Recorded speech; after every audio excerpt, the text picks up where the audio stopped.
Esto es el laberinto de Minotauro Beca. Es lunes, toca hablar de historia y vamos a hablar de un tema que no he hablado prácticamente en el podcast. Cada vez estoy hablando más, el tema de las Islas Canarias y todo ello. Y un tema que tampoco he tocado prácticamente, que es el tema de la guerra civil, la Segunda República. Suele ser un tema polémico, no se hace prácticamente podcast, pero yo, como suelo decir, mi podcast es para mojarse en todos los sentidos y es una época yo creo que en la que hay que hablar, y más esta época en Canarias y guerra civil, que es muy desconocida. Y hoy vamos a hablar de un acontecimiento que se dio en la isla de La Palma, que es llamada la Semana Roja, y es la resistencia porque prácticamente los que se veis un poquito de historia de la guerra civil sabéis que prácticamente cuando empieza la guerra civil y el golpe de estado un poquito antes, lo primero en caer el del bando nacional fue el o bando sublevado, como lo queráis llamar, fue esta zona de Marruecos y zona de Canarias, porque recordemos que el general que era general militar jefe era Franco, el que luego sería el cabecilla de este golpe militar. Pues en Canarias, prácticamente toda Canarias se sumó a este golpe de estado y al bando nacional, menos una isla que vamos a mencionarla, es la isla de La Palma, que fue como la aldea de Asterix y Obelix, ahí resistiendo. Una semana os parecerá poco, pero una semana aguantar lo que aguantó, hasta que ya veremos lo que pasó. También os digo que este podcast va a ser dos podcasts, porque va a ser un podcast contando lo que fue la Semana Roja en sí, lo que fue esa resistencia y cómo se vivió esas semanas, y luego va a ser un podcast con las consecuencias de todo lo que pasó después de esa Semana Roja. Nos vamos a ir un poquito a qué pasó antes de ese 18-19 de julio, porque en la Segunda República y antes había muchos roces entre lo que es los caciques, los jefes de las empresas de La Palma y todas estas plantaciones de plátanos y otras empresas que había, y lo que era la gente obrera. Entonces, cuando empezó la Segunda República y todo este movimiento de izquierdas y todo lo que conllevó, pues en la isla de La Palma hubo mucha afiliación a sindicatos y mucho sindicato bastante activo, y también lo que hubo es que en 4 municipios llegaron a ganar las elecciones municipales 4 partidos republicanos de izquierdas. Entonces había mucho empuje. Y como pasó en el resto de España, ya había antes de lo que fue el golpe de estado y luego de la guerra civil, había un run de que algo iba a pasar, porque recordemos que está el Frente Popular,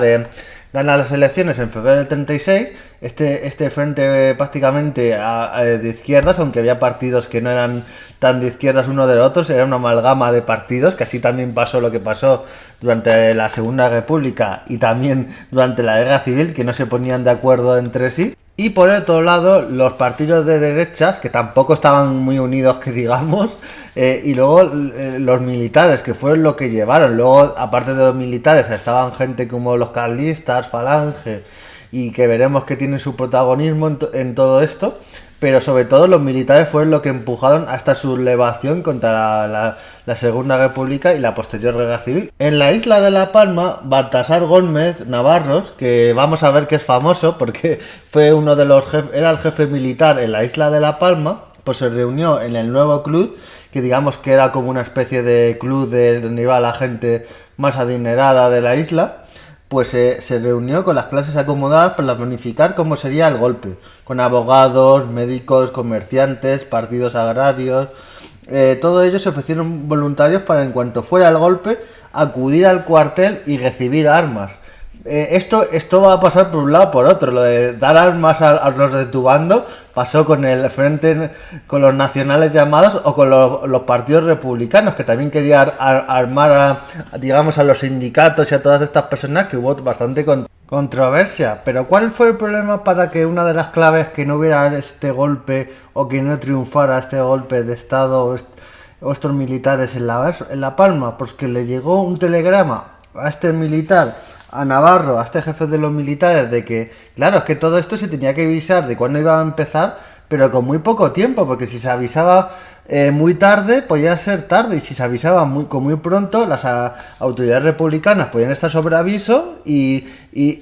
ponerse en alerta. Entonces lo que pasó es que el telegrama le llegó antes al jefe de telégrafos, que él lo vio, lo que decía este telegrama, él avisó a los gobernantes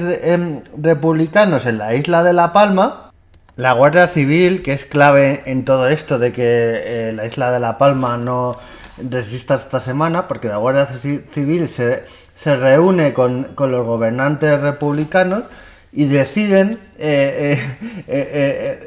estas órdenes de los republicanos y este golpe de estado, no apoyarlo y decir, bueno, vamos a controlar a estos milicias que había de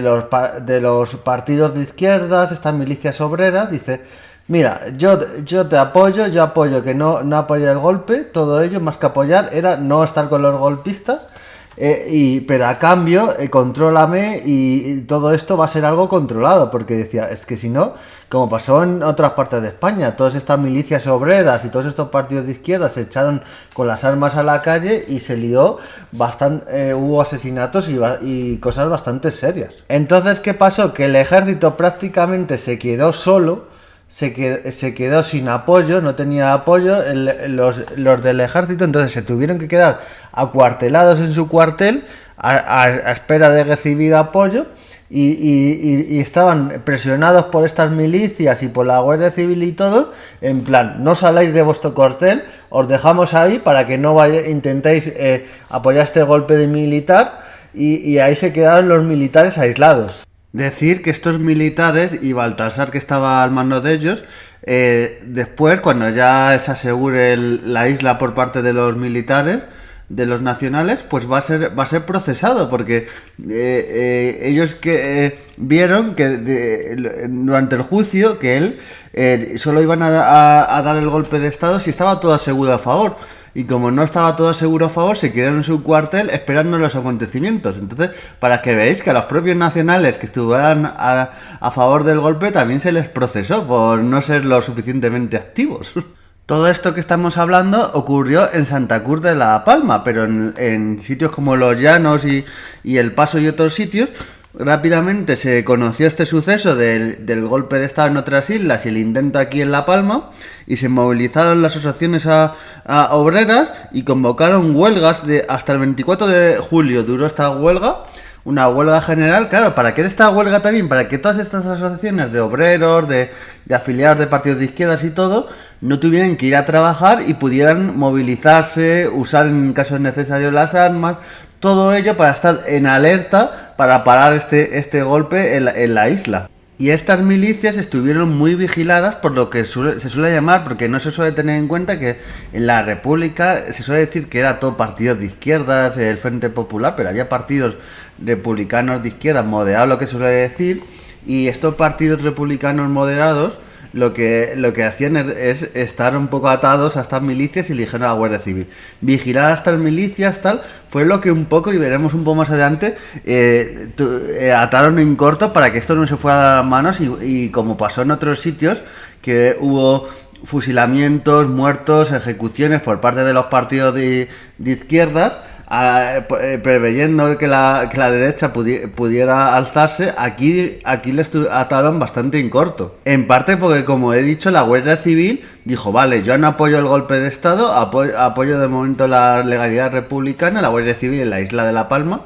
pero a cambio que estas milicias de izquierda y estos obreros, que no se nos vaya de las manos, y vigilarlos, y que vaya todo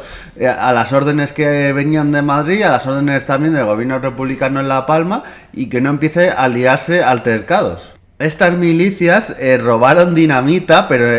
para que veáis cómo era la cosa, que en cuanto se enteró el gobierno republicano que habían robado dinamita, le dijeron, oye, ahora mismo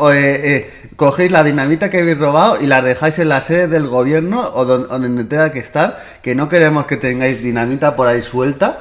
porque imaginaos, esa dinamita era para, en caso de que vinieran los nacionales y todo ello, usarla como arma. ¿Y qué pasó con la gente que estaba afiliado a la Falange, a otros partidos de derechas o sospechosos de apoyar el golpe? Como pasó en otras partes de España, como la Quinta Columna en Madrid, con el tema que hubo de paracuellos. Pues aquí a los falangistas y personas sospechosas se les arrestó, algunos solo unos días, a otros en arrestos domiciliarios, pero no hubo ninguna ejecución y fusilamiento. También veremos, más que en este podcast, en el siguiente que haré con las consecuencias de la Semana Roja, que esta buena voluntad y este digamos conservadurismo por parte de los republicanos y por parte también a veces de las milicias obreras y de izquierdas no va a ser recompensado y le va a dar mucho igual. Había contactos entre los propios gobiernos republicanos de la isla y las clases más pudientes, como negociaciones, y en esta fase el buque escuela Galatea, este buque escuela tenía una parada ya programada en la isla de La Palma. Este buque escuela era de los mandos y todo eran del bando republicano, no eran nacionales, y por ello le pidieron el gobierno republicano que ese buque escuela se quedara ahí en la isla de La Palma con todos estos soldados para reforzar un poquito esta defensa y este control del control republicano en la isla de La Palma, preveyendo que pudieran venir los nacionales a intentar conquistar la isla. Pero dijo el capitán que ellos tenían órdenes de hacer su parada, que por cierto fue cortísima, fue de apenas media hora, una hora, hacer su parada, se paraban mucho menos de lo que solían pararse, parar para abastecerse y seguir su camino para las siguientes paradas. El día 23 de julio llega el vapor La Palma, un barco de vapor civil y comercial, y ahí se intenta que las milicias que hagan huelga, los trabajadores, que se unan a estas milicias, y hay conflicto porque los republicanos dicen que no quieren eso, y ahí hubo un poquito de conflicto, y desde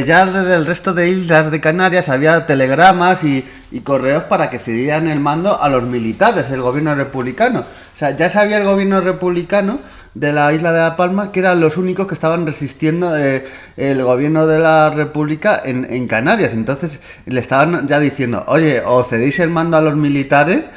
o vamos a mandar un barco y bombardear la isla. O sea, fijaos. Y estas milicias que he hablado, que eran muy activas, de partidos de izquierda, de sindicatos, de frentes obreros, de todo ello, pues son legalizadas por el gobierno republicano de la isla de La Palma. Pero ¿para qué son legalizadas? Y para estar por el manto de este gobierno y también de la Guardia Civil, y todas las órdenes que reciban sean del gobierno para que no haya incidentes. Pero aún así siempre alguno se te escapa de las manos.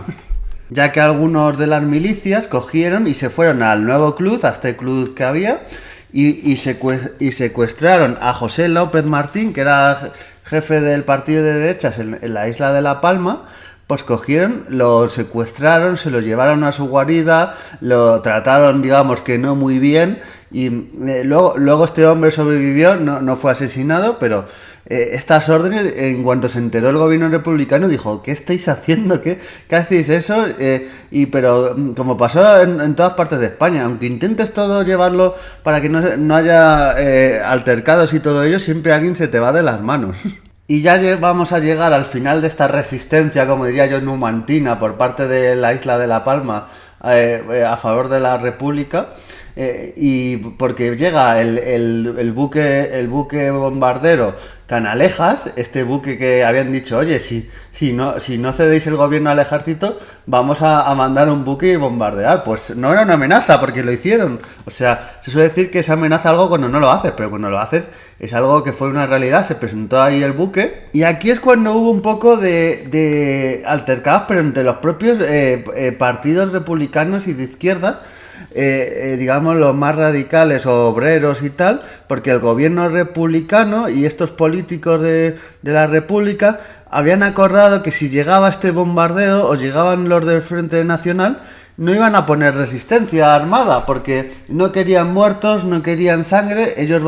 no iban a poner resistencia. Y claro, la gente de las milicias iba a la sede del Cabildo y Ayuntamiento o de la Guardia Civil, yendo a que les dieran armas para resistir, para resistir a esta gente del Canalejas, pero el gobierno decía que no, que ellos tenían órdenes de no resistir, de pacíficamente dar el orden. Y hubo altercados entre los guardias civil y las tropas y estos soldados de asalto, que eran como, digamos, una especie de soldados de la República o algo así. pues hubo entre ellos y las milicias y esta gente del propio pueblo, gente que no era ni de las milicias, pero que ya viendo que el bombardero Canalejas estaba a las puertas, diciendo, dadnos armas, dadnos medios, que nos queremos defender, que van a venir aquí y nos van a matar. Entonces se lió ahí unos asaltos y la Guardia Civil y las tropas de asalto tuvieron que pegar tiros al aire. Hubo también algún herido y algún muerto por defenderse de la propia población. Y esto, recordemos que estaban todos en el mismo bando, porque la Guardia Civil, las tropas de asalto y todo ello habían defendido la legalidad republicana, pero llegó un momento que tenían órdenes de no resistir y todo eso, hubo tumultos y se le va de las manos prácticamente. ¿Qué pasó? Que mucha de esta gente que había ido al Cabildo y a otros sitios para pedir armas, cuando ve que el bombardero Canalejas llega al puerto, van todos al puerto. La Guardia Civil les dice que no vayan, que por favor no hagan resistencia, a ellos les da igual, muchos van de manera, pero ¿qué pasa? ¿Qué suele pasar en la vida y en estas cosas y en todo ello? Porque yo que he estudiado mucho historia, he leído muchos libros, esto pasa a muchas veces, porque hay veces que cuando hay una cosa de esta, un desembarco o llega un ejército, resisten, pero otras veces, como pasa aquí, el bombardeo Canalejas empezó a dar cañonazos por la isla de aviso o también contra casas y otros edificios, y claro, la gente que iba al puerto a resistir pues salió en masa, cada uno por su cuenta, ahí cundió el pánico, todos ahí huyendo. Los civiles, los milicianos, todos ellos huyeron en masa. Y bueno, así que en parte no hubo un baño de sangre porque estas órdenes del gobierno republicano de no hacer resistencia. Si hubiera habido resistencia como en otros sitios, hubiera habido mucho más muertos. Pero ya os digo que en el segundo podcast que voy a hacer sobre la consecuencia de Semana Roja ya veremos que pese a esto muchas veces no se va a tener en cuenta. Desembarcan estos militares en la isla de La Palma sin ningún incidente, se dividen en columnas, unos van al cabildo, otros al ayuntamiento, van a liberar este cuartel donde estaban los militares ahí resistiendo, los liberan y los militares ya forman parte de este convoy que ha venido del bombardero Canalejas. También se une gente de la Falange, de derechas, estas milicias que se van a formar de gente ciudadana que eran de partido de derecha y que ya veremos en el segundo podcast que van a tener su parte activa para mal, van a estar bastante activos, y todo ello van conquistando lo que es Santa Cruz de La Palma, van conquistándolo, lo toma, apenas va a haber resistencia, va a haber alguna milicia y algún tiroteo, pero va a ser callejero prácticamente, no va a haber prácticamente resistencia. Después de tomar el control de la isla, el buque Canalejas se iría. Quedarían sobre todo al control estos militares que estaban en la isla, las milicias de Falange, de otros partidos de derecha, y bueno, ya veremos que van a tomar acciones. Hasta aquí dejo un poco el podcast. También decir que en sitios como Barlovento, Sauces y también durante la Semana Roja hubo algún preso y alguien, sobre todo personas que eran de Falange y pensabas que la podían liar, pues presos domiciliarios y tal, pero no hubo víctimas mortales, no hubo prácticamente castigos, y es algo a valorar para lo que voy a contar en el siguiente podcast. Así que bueno, con esta Semana Roja, como pese al golpe de estado que hubo en el resto de Canarias, La Palma resistió ahí una semana. Como Asterix y Obelix prácticamente resistió, ahí como había las disentencias entre las milicias, entre el gobierno republicano, entre todo ello, resistieron una semana. Y bueno, es algo a valorar, y esta parte de la historia que muchas veces no se cuenta, parece que está mal visto hablar del tema de la Segunda República, la guerra civil, de todo ello, pero quien no conoce su historia está condenado a repetirla. Así que nos vemos en siguientes podcasts y adiós.